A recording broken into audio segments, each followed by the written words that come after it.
Every time I try to step outside the house, I get slammed back by this invisible wall of air. After trying over and over, I finally realized the truth. I'm just a leftover sliver of a soul. The house I used to know like the back of my hand isn't my home anymore either. New tenants move in, then move out. They can't see me, but they can feel that something about this place isn't normal, like I left a mark behind. Old house. I honestly thought I was going to be stuck forever in some forgotten corner that nobody even notices, until the day a boy about my age moved in. Same as always, the first one to sense me was the family pet.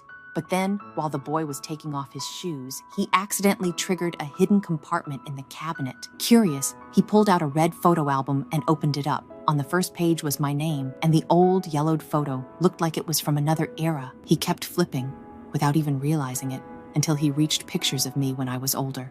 You used to live here? Huh. The rest of the album was empty.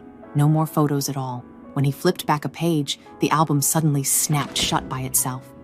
Of course, he had no idea I was the one messing with it. He just knew something about that album felt, and as he handled it, a ring slid out and dropped quietly onto the floor. The next morning, he got out of bed to go to school, felt a sharp sting under his foot, and found the ring. The gemstone looked like it had a pull to it, like it was calling to him, and before he knew it, he put it on. Whoa, is that the ring I took from you? What? He couldn't believe it. He figured he had to be imagining things, so he took it off and tried again. Oh my God, you just saw me, didn't you? You just saw me. You just saw me. The whole thing was so creepy it made him suck in a cold breath. But the moment the ring slipped back onto his finger, I appeared again. Okay, can you please stop that? It's very annoying. No. He grabbed the album, compared it to me, and realized I was the same person in the photos. Then he saw the ring slowly lifting into the air all by itself. Once he was sure I wasn't trying to hurt him, he carefully put the ring back on properly. Okay.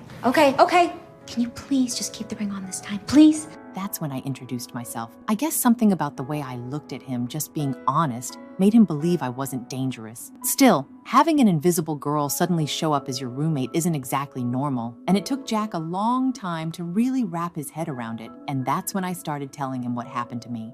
That day, I went to a museum and happened to spot this really beautiful ring. I picked it up just to take a closer look. Then a staff member walked over on patrol, and without thinking, I hid the ring in my hand and lied, saying I was lost and had wandered into the wrong section. When I finally left the museum, I realized the ring was still in my hand. I was trying to figure out how to return it when a car, completely out of control, came straight at me and hit me. I can't even explain how any of this works. I just know that after that, it was like I was trapped inside my house. I couldn't get out and nobody could see me. The only time I can touch anything is when I focus as hard as I possibly can.